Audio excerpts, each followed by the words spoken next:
Gente, quero meditar com vocês no relato do encontro de Cristo com os discípulos no caminho de Emaús. Te convido a abrir a Bíblia em Lucas 24, a gente vai ler a partir do verso 13. E o tema da mensagem é Encontros no Caminho. Ficou quase meio Fátima Bernardes, tinha um programa dela, né, que era Encontro. Esse aqui é muito melhor do que o Encontro com a Fátima Bernardes, posso te garantir. Ai. Quero que os irmãos acompanhem a leitura. Lucas 24, a partir do verso 13, diz assim: Naquele mesmo dia, 2 discípulos estavam indo para uma aldeia chamada Emaús, que ficava a uns 10 quilômetros de Jerusalém, e iam conversando a respeito de tudo o que tinha acontecido. Enquanto conversavam e discutiam, o próprio Jesus se aproximou e ia com eles. Porém, os olhos deles estavam como que impedidos de o reconhecer. Então ele lhes perguntou: O que é que vocês estão discutindo pelo caminho? E eles pararam entristecidos. Um, porém, chamado Cleopas, respondeu: Será que você é o único que esteve em Jerusalém e não sabe o que aconteceu lá nesses últimos dias? Ele lhes perguntou do que se trata. Eles explicaram aquilo que aconteceu com Jesus, o Nazareno, que era profeta, poderoso em obras e palavras diante de Deus e de todo o povo. E como os principais sacerdotes e as nossas autoridades nos entregaram para ser condenado à morte e o crucificaram. Nós esperávamos que fosse ele quem havia de redimir Israel. Mas, depois de tudo isto, já estamos no 3º dia desde que essas coisas aconteceram. É verdade também que algumas mulheres do nosso grupo nos surpreenderam. Indo de madrugada ao túmulo e não achando o corpo de Jesus, voltaram dizendo que tinham tido uma visão de anjos, os quais afirmam que ele vive. De fato, alguns dos nossos foram ao túmulo e verificaram a exatidão do que as mulheres disseram, mas não o viram. Então ele lhes disse: Como vocês são insensatos e demoram para crer em tudo o que os profetas disseram? Não é verdade que o Cristo tinha de sofrer e entrar na sua glória? E começando por Moisés e todos os profetas, explicou-lhes o que constava a respeito dele em todas as Escrituras. Quando se aproximavam da aldeia para onde iam, ele fez menção de passar adiante. Mas eles o convenceram a ficar, dizendo: Fique conosco, porque é tarde, e o dia já está chegando ao fim. E entrou para ficar com eles. Verso 30. E aconteceu que, quando estavam à mesa, ele pegou o pão e o abençoou. Depois partiu o pão e o deu a eles. Então os olhos deles se abriram e eles reconheceram Jesus. Mas ele desapareceu da presença deles. E disseram um ao outro: Não é verdade que o coração nos ardia no peito, quando ele nos falava pelo caminho, quando nos explicava as Escrituras? E, na mesma hora, levantando-se, voltaram para Jerusalém, onde acharam reunidos os 11 e outros com eles, os quais diziam: De fato, o Senhor ressuscitou e já apareceu a Simão. Então os dois contaram o que lhes tinha acontecido no caminho e como tinham reconhecido o Senhor no partir do pão. Até aqui, amém. Vamos orar. Senhor, aqui estamos reunidos em Teu nome, conscientes da Sua presença neste lugar, da Sua bondade, da Sua graça, da Sua misericórdia. Estamos diante da Sua palavra, que é viva, e nós pedimos a Ti que o Senhor a aplique ao nosso coração, que o Senhor fale a Sua palavra ao nosso coração, essa palavra que faz corações arderem, que essa palavra seja comunicada ao nosso coração, à nossa mente, ao nosso coração nessa manhã, renovando, Senhor, as nossas forças, renovando o ânimo, renovando a disposição, e que o Senhor seja glorificado neste momento. Nós oramos no nome de Cristo, amém. Amém. Encontros no caminho. Nós estamos hoje no 2º domingo da Páscoa, segundo o calendário litúrgico. Este período entre o domingo da ressurreição e o domingo de Pentecostes, essas 7 semanas compreendem o período ou o tempo pascal. E é importante nesse período a gente meditar, refletir acerca da realidade da ressurreição, do fato de que Jesus Cristo morreu, mas ressuscitou, e Nós vemos nos relatos bíblicos estes encontros de Jesus com o seu povo, com os seus discípulos, e este aqui é um deles. Jesus se aproximando desses 2 discípulos que estavam indo a Emaús. Então, além daquelas realidades que nós compreendemos acerca da ressurreição, da vitória de Cristo contra a morte, de como nós somos regenerados pela obra que o Senhor aplica em nós, pela pessoa do Espírito Santo, de como nós temos garantia da nossa ressurreição, nós temos também ainda alguns outros benefícios, algumas outras bênçãos a partir dessa realidade, do fato de que Jesus Cristo está vivo. Isso muda todas as coisas, isso mudou todas as coisas, essa não é uma informação distante, passada, sem aplicação para as nossas vidas, ou que apenas nos garante a vida eterna, ou apenas nos garante, nos dá uma convicção de que quando nós morrermos e o Senhor voltar, nós ressuscitaremos junto com Ele.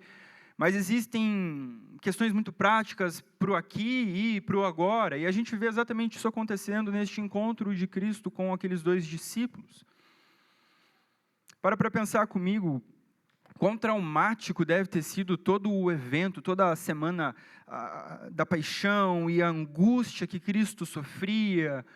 E os discípulos estavam, e certamente esses daqui não eram do grupo dos 12 mais próximos, mas eles viveram com Cristo, eles conheceram a Cristo, e de repente Cristo é traído, Cristo é entregue, Cristo é morto, crucificado na cruz. Então foi algo muito traumático, foi um baque. Isso aí deixou o povo todo desanimado, e a gente vê exatamente isso nas últimas páginas dos evangelhos. Era um domingo sombrio àqueles discípulos. E a gente pode pensar na nossa vida como nós ainda hoje enfrentamos também dias sombrios. Às vezes não é só um domingo sombrio, são semanas, são meses, são temporadas difíceis, de desafios, de desânimo.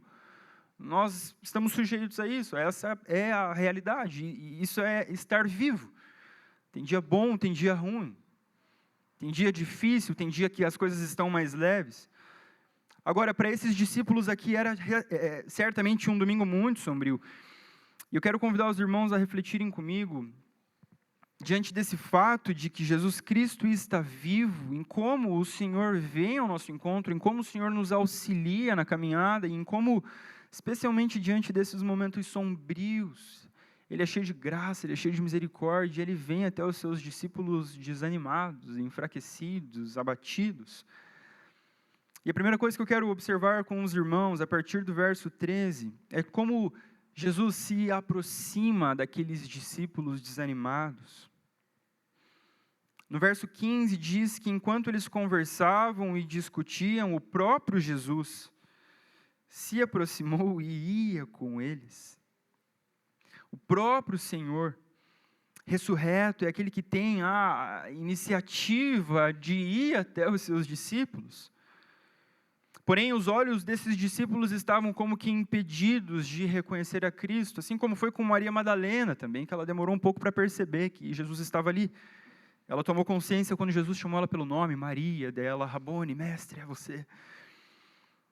E o que se entende é que havia algum tipo de uma névoa, algo que obscurecia a visão deles e impedia que eles reconhecessem Cristo de fato, porque Jesus ressuscitou no mesmo corpo que Ele tinha, agora um corpo glorificado. Ele não se transformou em um outro personagem, em uma outra pessoa.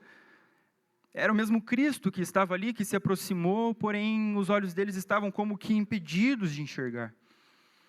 E é interessante notar que Jesus não apenas se aproxima, mas Ele pergunta aos discípulos, olha o verso 17, então Ele lhes perguntou, o que é que vocês estão discutindo pelo caminho? Gente, o Senhor sabe o que se passa no coração dos seus, especialmente nesse momento.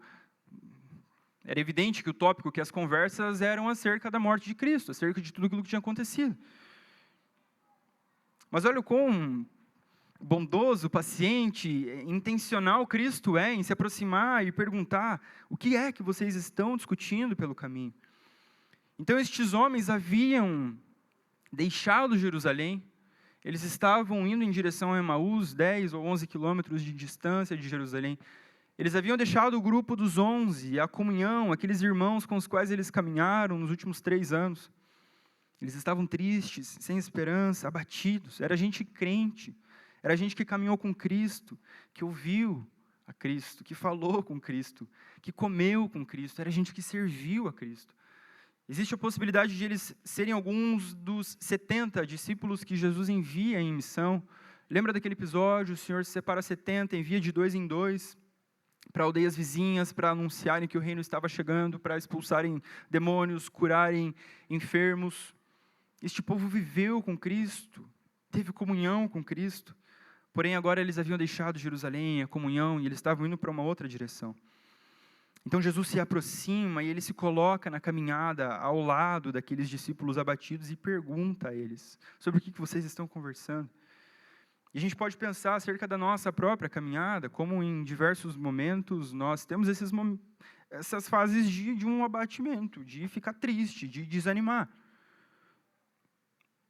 Certezas, convicções que a gente tinha são colocadas em xeque, a gente fica em dúvida, será que é isso mesmo? Nosso terreno não é sempre algo plano, a caminhada que a gente tem diante de nós, às vezes ela é sinuosa, ela é esburacada, por vezes nós erramos o caminho, por vezes nós tomamos uma direção errada, essa não é a direção na qual aqueles discípulos precisavam estar caminhando. Eles precisavam permanecer em Jerusalém com os 11, mas eles estavam indo para um outro lugar. Então Jesus vem e se aproxima deles, ele se põe ao lado deles, porque ele vive, ele ressuscitou.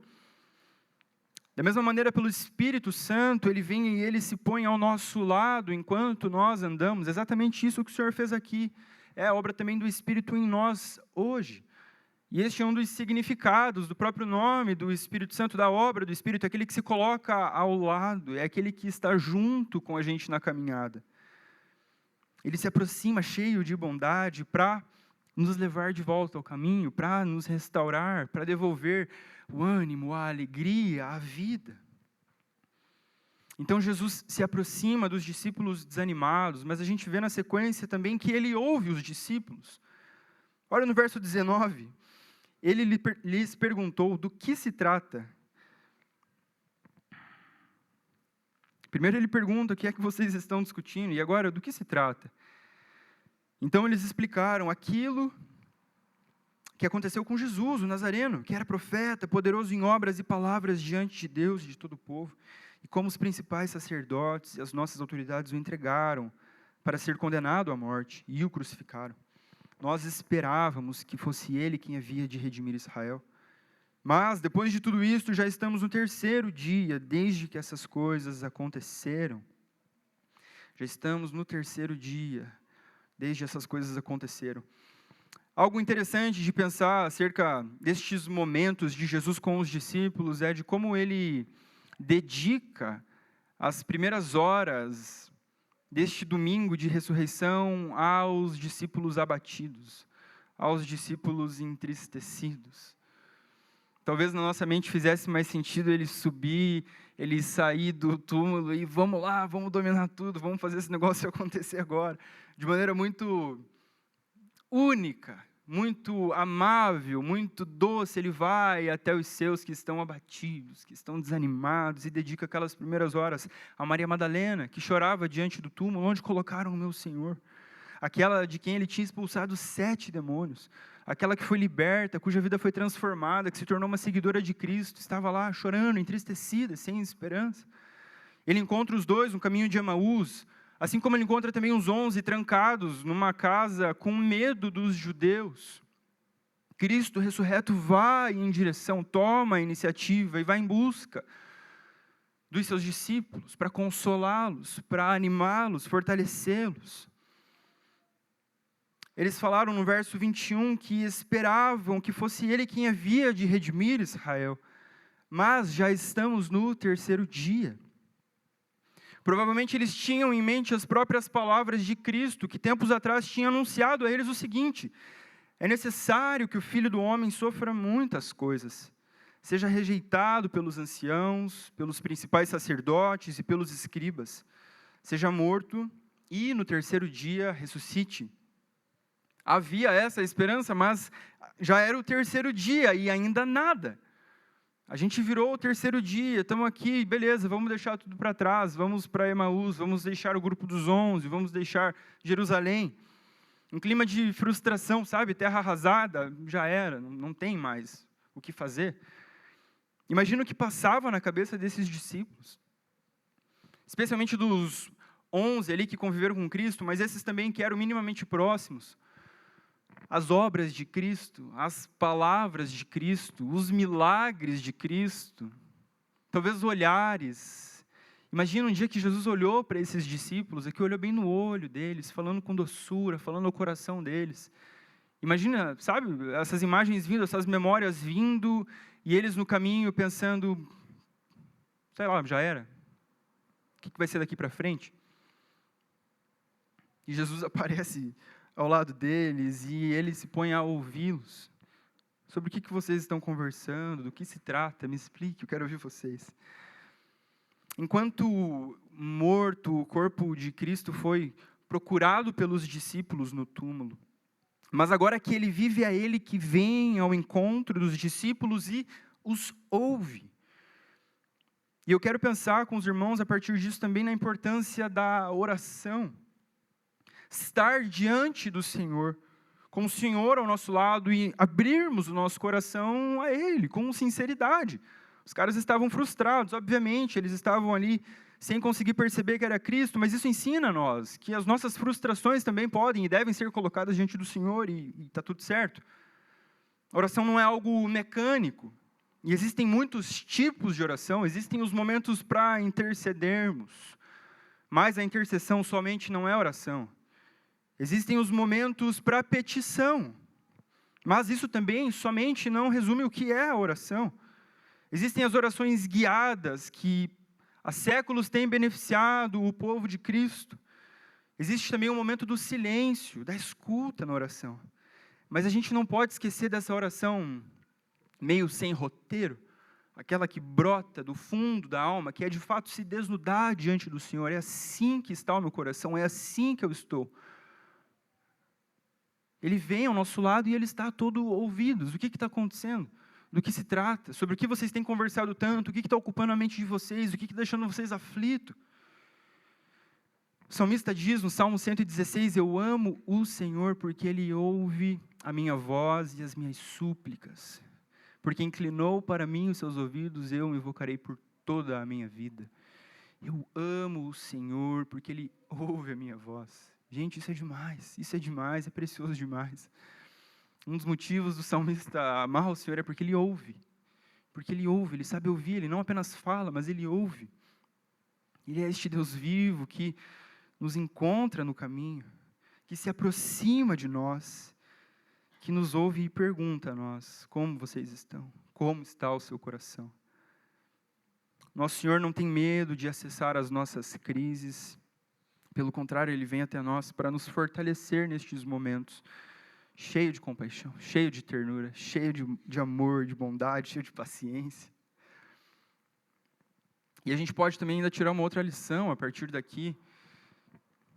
Nós, igreja, como representantes de Cristo, podemos e devemos também praticar exatamente este mesmo ato, de nos aproximarmos dos irmãos, de perguntarmos a eles como eles estão e de ouvirmos. A gente precisa demorar um pouquinho mais para falar e dar ouvidos, sabe? Isso é tão precioso, isso alivia tanto a alma, a gente precisa avançar nessa prática, porque o nosso Senhor é este, cheio de paciência, de longanimidade, que se põe ao nosso lado para ouvir. A gente pode fortalecer um ao outro, sem julgamentos, sem medo de ouvir sobre as suas crises, sobre os seus desafios, talvez sobre confissões de pecados, que a gente pode ficar, é isso, a gente pode se fortalecer, inspirados em como o nosso Senhor faz com a gente. E a gente tem que ter isso diante de nós, porque os dias maus vêm a todos nós. Todos nós enfrentamos dias maus, dias sombrios, e talvez não seja o momento que você esteja enfrentando. Glória a Deus por isso. Talvez seja o momento que você esteja enfrentando, e glória a Deus por isso também. O ponto é que é um dia atrás do outro, um dia após o outro, é um passo de cada vez. E estarmos conscientes disso, e conscientes de que o Senhor é este que toma iniciativa e vem ao nosso encontro, também vai nos fazer mais sensíveis, mais atentos a replicarmos isso que o Senhor tem feito por nós. Então, o nosso Senhor Jesus é esse que se aproxima, Ele é esse que ouve os seus discípulos, mas também que fala ao coração dos discípulos, a partir do verso 25, está escrito: então ele lhes disse, como vocês são insensatos e demoram para crer em tudo que os profetas disseram. Não é verdade que o Cristo tinha de sofrer e entrar na sua glória? E começando por Moisés e todos os profetas, explicou-lhes o que constava a respeito dele em todas as Escrituras. Gente, deve ter sido incrível ouvir o próprio Senhor Jesus falar acerca dele a partir de todas as Escrituras. Acho que não teve um sermão mais espetacular do que esse.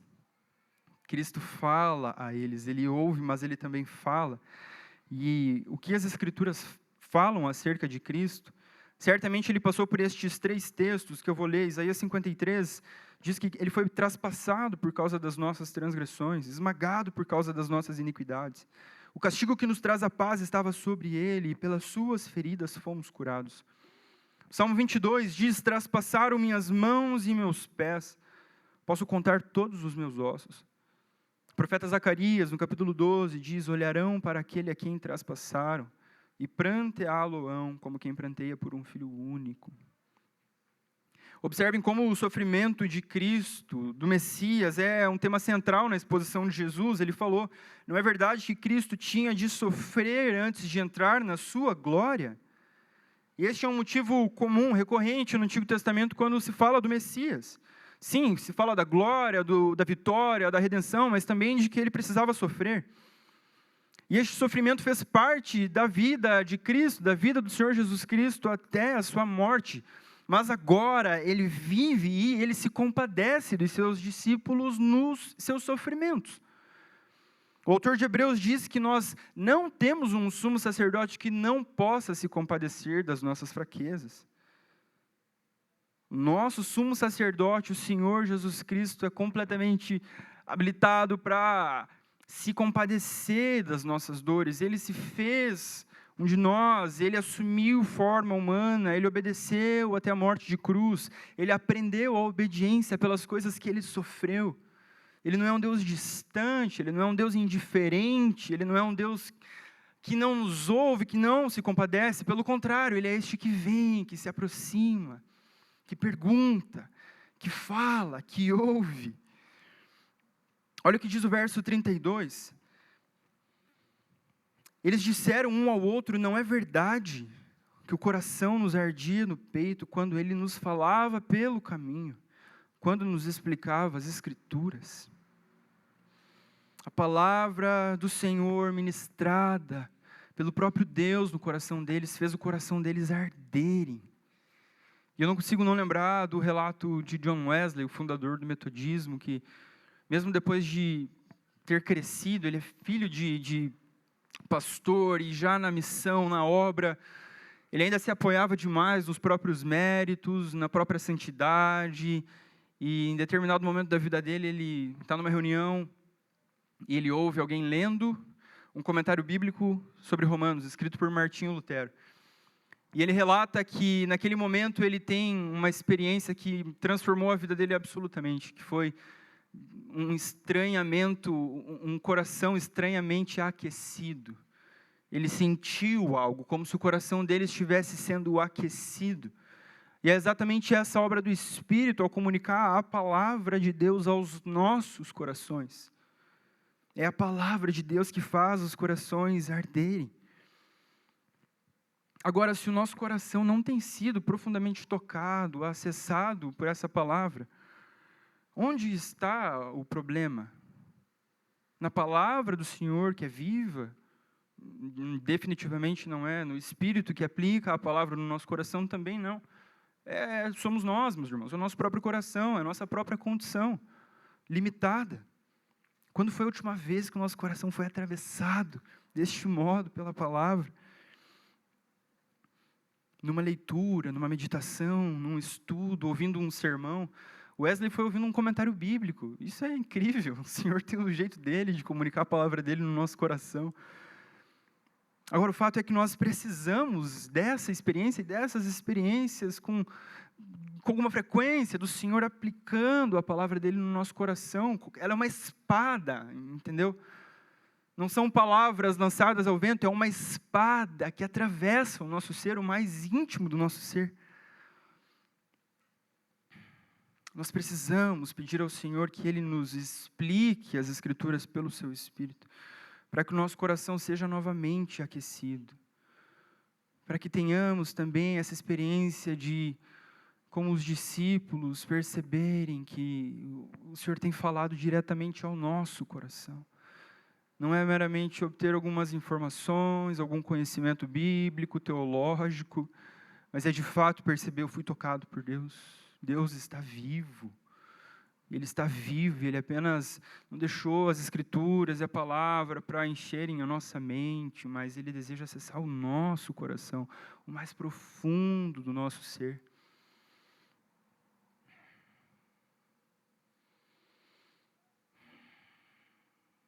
Nós pensamos sobre a oração e a gente pode pensar também sobre a leitura bíblica.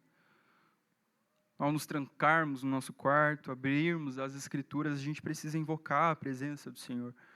Há muito tempo atrás eu ouvi o John Piper falar isso, que a gente precisa ter uma postura diante da leitura das Escrituras, que é mesmo que a gente vai ler um versículo, mas é uma postura de temor e reverência, de parar para pensar que, cara, isso aqui pode transformar minha vida completamente nesse exato momento, porque é a palavra viva de Deus. Sabe, a gente não está indo fazer mais uma coisa do nosso dia. A gente não está indo conversar com um familiar, por mais que isso seja bom, com um amigo. Nós estamos da palavra viva de Deus. Daquele que pela sua palavra sustenta toda a realidade, criou todas as coisas. A gente precisa voltar a ter essa expectativa, essa esperança. Ah, como eu preciso disso. Eu lembro quando o Senhor me converteu de fato, quando eu conheci o Evangelho da Graça, e eu li Romanos, e eu lutando contra os pecados, e eu lembro das lágrimas pingando em cima das páginas de Romanos, quando falava que o pecado não teria mais domínio sobre nós. Eu falava, Jesus, me liberta, me dá força. Gente, eram as Escrituras aplicadas pelo Senhor no nosso coração. Nós precisamos que as palavras do Senhor acessem, nos firam, atravessem o nosso ser, meus irmãos. Nós precisamos deste renovo. Que o Senhor renove essa certeza em nós, nessa manhã, de que Ele pode fazer muita coisa, todas as vezes que a gente se colocar diante dEle, em submissão, em reverência, pedindo, Senhor, fala comigo, Senhor, fala no coração, renova-me, Senhor. O Senhor não está morto.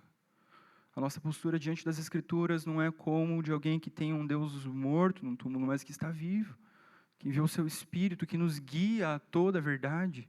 O Espírito nos guia a toda a verdade. O Espírito que nos convence do pecado. O Espírito que nos consola o ser. Então Cristo se aproxima, Cristo fala, pergunta como os discípulos estão, Ele ouve os discípulos, Ele fala a sua própria palavra ao coração deles e Ele também revela a sua presença restauradora. A partir do verso 28 diz, quando se aproximavam da aldeia para onde iam, Ele fez menção de passar adiante, tipo assim, é isso aí gente, Deus abençoe vocês, eu estou seguindo viagem. Verso 29, mas eles o convenceram a ficar, dizendo, fique conosco, pois é tarde, e o dia já está chegando ao fim. E entrou para ficar com eles. Ontem eu estava pensando nesse texto, eu lembrei talvez muitos conheçam aquele hino antigo, fica, Senhor, já se... A Andressa com certeza conhece. Já se faz tarde, quem conhece? Tens meu coração para pousar, faz em mim morada permanente. Fica, Senhor. Aleluia. Glória a Deus. Não posso lembrar desse hino antigo, pentecostal da minha avó, que eu já fico mexido. Eita, Deus. Gente, então vamos lá, vamos seguir, desculpe, eu sou chorão mesmo. Eles convidam o Senhor, eles insistem, o Senhor, fica com a gente porque é tarde, o dia está chegando ao fim. Vamos lembrar, ainda era o terceiro dia. Talvez ainda existia ali na mente deles, assim, tá, ele falou que no terceiro dia ele ressuscitaria, mas esse terceiro dia está chegando ao fim. Imagina no horizonte, o sol se pondo, eles caminhando, algo misterioso, eles ouvindo Jesus falar das Escrituras e o coração deles aquecendo, mas os olhos dele ainda estando encobertos. Jesus diz que vai adiante, mas eles insistem, fique com a gente. Muito possivelmente qualquer esperança que ainda restasse estava indo embora. Junto com o sol se pondo, a esperança deles também estava indo. Até que, olha o verso 30, aconteceu que quando estavam à mesa, ele pegou o pão e o abençoou. Depois partiu o pão e o deu a eles. Então os olhos deles se abriram e eles reconheceram Jesus, mas ele desapareceu da presença deles. Ai, gente, que cena incrível. Muito possivelmente, ao verem as marcas nas mãos de Cristo, partindo o pão, é que eles tomaram consciência. Pode ser também que eles remetam isso a experiências passadas, Jesus partindo o pão, quando Jesus multiplica os pães, ele levanta, dá graças e ele distribui os pães. Seja como for, o ponto é que os olhos deles se abriram para a verdade de que Cristo estava vivo. A presença viva de Cristo é o que restaura aqueles discípulos desanimados. E o que acontece em seguida? Olha o verso 33. Na mesma hora, olha o que Lucas diz, na mesma hora, gente, já era tarde. Aquelas estradas eram perigosas. Lembra da parábola de Jesus sobre o bom samaritano? Existiam, sim, perigos, ladrões, problemas, já era tarde. Mas a presença viva de Cristo se revelando a eles, coloca aqueles caras em movimento. Na mesma hora, levantando-se, voltaram para Jerusalém, onde acharam reunidos os 11 e outros com eles, os quais diziam, de fato, o Senhor ressuscitou e já apareceu a Simão. Então os dois contaram o que lhes tinha acontecido no caminho e como tinham reconhecido o Senhor no partir do pão. Gente, já era tarde, mas aqueles caras foram restaurados. Eles retornam à comunhão, eles retornam ao propósito de Deus para eles. Isso nos mostra como não existe nada mais poderoso do que a presença viva do Senhor para restaurar as nossas vidas. Existem inúmeros benefícios para aqui e agora, no que diz respeito à vida de Jesus, ao fato de Ele estar vivo, de Ele ter ressuscitado. É essa presença que nos levanta, que nos restaura.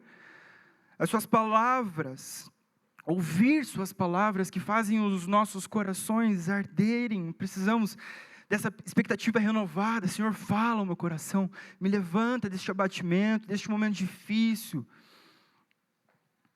Não há nada mais poderoso do que termos os nossos olhos abertos, os olhos do nosso coração, para ver o Cristo ressurreto.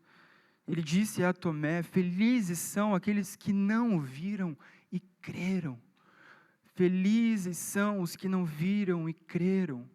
Existe felicidade, bem-aventurança para nós que somos os que não vemos a Cristo, mas cremos. Existe vida, existe ânimo novo, existe renovo da parte do Senhor. Nós não vemos Ele, mas nós cremos que Ele ressuscitou. Nós cremos que Ele está aqui, nós cremos que Ele enviou o Espírito dEle. Agora, a gente não tem controle de fato da nossa vida, sobre os dias bons e os dias maus, eles são inevitáveis. Mas a gente precisa sempre retornar a essa realidade, conduzir a nossa mente, os nossos pensamentos cativos ao Senhor. Senhor, nos lembra de que o Senhor está vivo, nos lembra de que o Senhor me deu o seu Espírito, me lembra de que as suas palavras são vida, de que as suas palavras restauram a alma. A lei do Senhor é perfeita e restaura a alma. Irmãos, o Senhor está entre nós e Ele vem ao nosso encontro nessa manhã. Como nós precisamos de tempos em tempos desfrutar destes encontros no nosso caminho. Como nós precisamos de tempo em tempo do Senhor Jesus se colocando do nosso lado. Como nós precisamos abrir nosso coração a Ele sobre o que está passando.